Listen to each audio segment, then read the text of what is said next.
Good morning to all అండి. మనకు ప్రశ్నలో ఉన్నటువంటి అక్షరంతో ఎక్కడ ఉన్న సమాధానాన్ని టైప్ చేసేసి ఇండియన్ హిస్టరీకి సంబంధించి ఒక నిమిషంలో ఒక 10 విషయాలు నేర్చుకుంటారని చేసి ఇంకొక వీడియో రూపొందించారండి. కొంచెం లెట్స్ స్టార్ట్ ది వీడియో.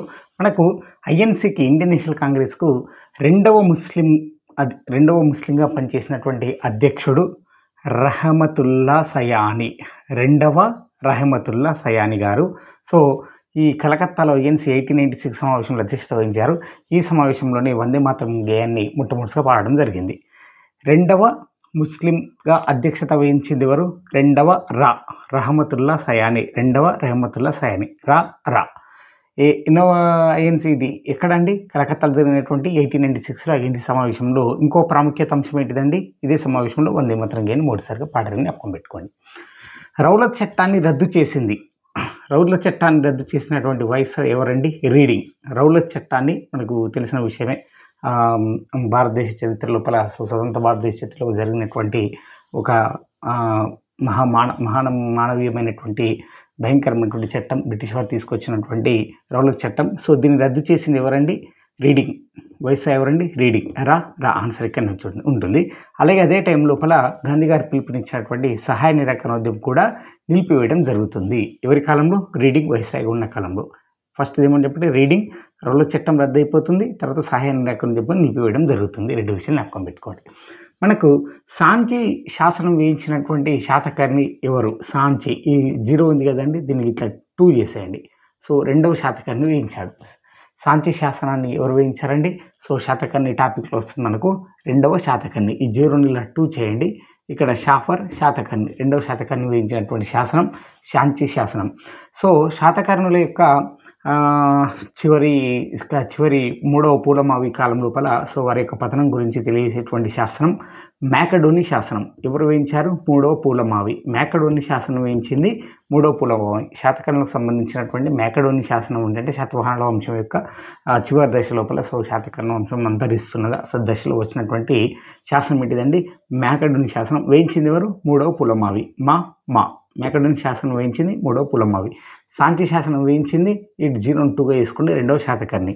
మన కాకతీయులలో కాజీపేట శాసనాన్ని వేయించింది. కాకి జట్కా ఉంటుంది కదండి, ఈ జట్కాను 1గా చేసేయండి. మొదటి బేతరాజు. కాజీపేట శాసనం వేయించిన కాకతీయ రాజు ఎవరండి? ఈ జట్కాను 1 చేయండి. మొదటి బేతరాజు. నెక్స్ట్, యుద్ధంలో మరణించినటువంటి ఏకైక ఢిల్లీ సుల్తాన్. దాకు జట్కా ఉంటుంది కదండి, ఈ జట్కాను 5గా రాసుకొని ఇబ్రహీం లోడి అని రాసుకోండి. బాబర్ చేత జరిగినటువంటి యుద్ధం లోపల యుద్ధంలో మరణించినటువంటి ఏకైక ఢిల్లీ సుల్తాన్ ఎవరండి? ఇక్కడ ఈ జట్కాను 5గా చేసుకోండి. ఇబ్రహీం లోడి. యుద్ధంలో మరణించినటువంటి ఒకే ఒక ఢిల్లీ సుల్తాన్ ఎవరండి? ఇబ్రహీం లోడి. నెక్స్ట్, బహుత్ కాలం అంటే ఎక్కువ కాలం ఢిల్లీ సుల్తాన్ల రాజులలో మనకు 5 బానిస వంశం, అవన్నీ ఖిల్జీ వంశం, తుగ్లక్ వంశం, సయ్యద్ వంశం, లోడి వంశాలలో ఉన్నటువంటి రాజులు చాలామంది ఉన్నారు. దాంట్లో ఎక్కువ కాలం పరిపాలన చేసినటువంటి ఢిల్లీ సుల్తాన్ ఎవరు? బహుత్ కాలం బహలుల్ లోడి. బహుత్ కాలం అంటే ఎక్కువ కాలం చేసిన వారు ఎవరండి? బహలుల్ లోడి. జ్ఞాపకం పెట్టుకోండి. లోడి వంశ స్థాపకుడైనటువంటి బహలుల్ లోడి 39 years మనకు ఢిల్లీ సుల్తానేట్లో ఎక్కువ కాలం రాజ్య పరిపాలన చేశారని జ్ఞాపకం పెట్టుకోండి. ఎక్కువ అని కాకుండా బహుత్ అనుకోండి. బహలుల్ లోడి మనకు అనుకూలంగా మార్చుకొని బాఫర్ బహలుల్ లోడి అనుకోండి. Next, Hiuen Tsang. మనకు 2వ చంద్రగుప్తుని కాలం లోపల భారతదేశాన్ని సందర్శించినటువంటి హుయాన్ సాంగ్. హర్షుని కాలంలో భారతదేశాన్ని సందర్శించినటువంటి హుయాన్ సాంగ్. ఇతనికి గల బిరుదు యాత్రికులలో యువరాజు. హర్షుని కాలంలో వచ్చినటువంటి చైనా యాత్రికుడు. 2వ చంద్రగుప్తుని కాలంలో ఫాహియాన్ వస్తారండి. హర్షుని కాలంలో వచ్చినటువంటి చైనా యాత్రికుడు ఎవరండి? Hiuen Tsang. ఇతని గల బిరుదు యాత్రికులలో యువరాజు. హుయాన్ సాంగ్ యాత్రికులలో యువరాజు. Hiuen Tsang. యాను పెద్దగా రాసుకోండి. యాత్రికులలో యువరాజు. ఇక్కడనే ఆన్సర్ ఉంటుంది, జ్ఞాపకం పెట్టుకోండి.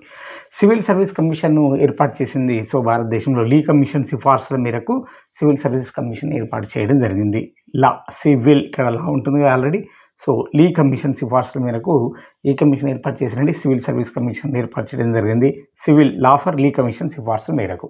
నెక్స్ట్, కాలశోక, అశోక, కనిష్క. ఈ శోక ఈ 3 ఇట్లా సీక్వెన్స్గా రాసుకొని బైహార్ట్ చేయండి. 2వ బౌద్ధ సంగీతం నిర్వహించినటువంటి రాజు ఎవరండి? కాలశోకుడు.